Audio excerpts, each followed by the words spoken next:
Good morning everybody, it's from Jayashree. I'm going to take electric circuits and electron devices, 4th semester, AC circuits, under the unit 2, AC circuits and types of powers. Okay, there are 3 types of powers, real power, reactive power and apparent power. Okay, first let us see what do you mean by real power. Okay. Real power, the power which is actually consumed or utilized in AC circuit is called true power or active power or real power. There are 3 names for this real power: true power or active power or real power. It is consumed by the resistive load in the circuits. The unit of real power is watts. Okay. So the power which is actually consumed or utilized in AC circuit is called true power or active power or real power. It is consumed by the resistive load in the circuits. The next one is what? Reactive power.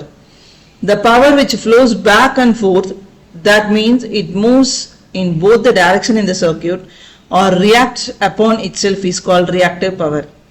A pure conductor or a pure capacitor do not consume any power.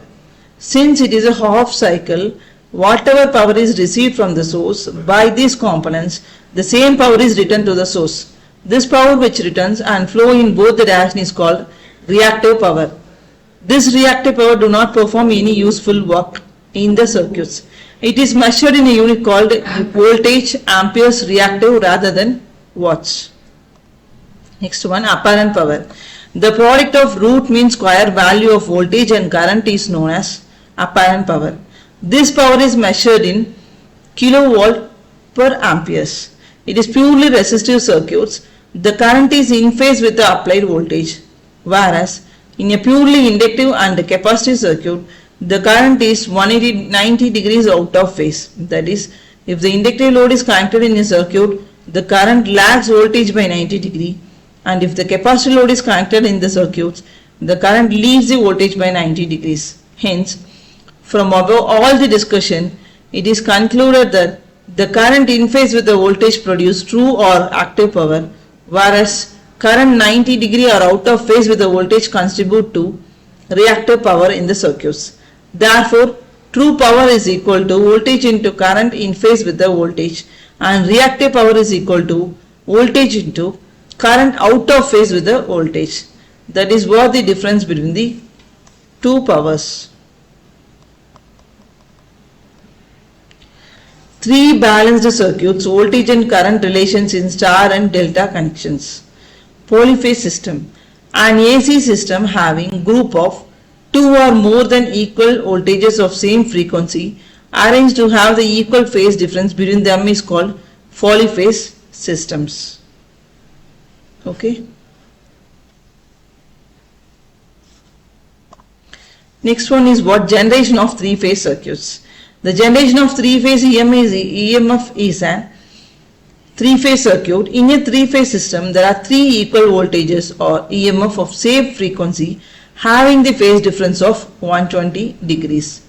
These voltages can be produced by a 3-phase AC generator having 3 identical windings displaced apart from each other by 120 degrees electrical. When these windings are kept stationary, the magnetic field is rotated as shown in the figure, and below, and when the windings are kept stationary and the magnetic field is rotated, an EMF induced in each winding. The magnitude and frequency of these EMF are same but are displaced apart from one another by the angle of 120 degrees. Advantage of 3-phase system over single-phase system. Power delivery is constant. In a single-phase circuit, the power delivered is pulsating and objectionable for many applications. For the given frame size, the polyphase machine gives a higher output than the single-phase machine. Polyphase induction motors are self-starting and are more efficient. Single-phase motor have no starting torque and requires an auxiliary means for starting.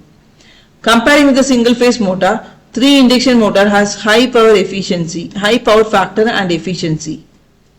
3-phase motors are very robust, relatively cheap and generally stronger and have the self-starting properties and provide a steadier output and require a little maintenance compared with the single phase motors. Okay, so these are the advantages of 3-phase system over the single phase system. power delivery is constant, and the general frame size is higher output, and polyphase induction motors are self-starting, and it has a high power factor and efficiency, and it is very relatively cheap and generally small. So thank you all.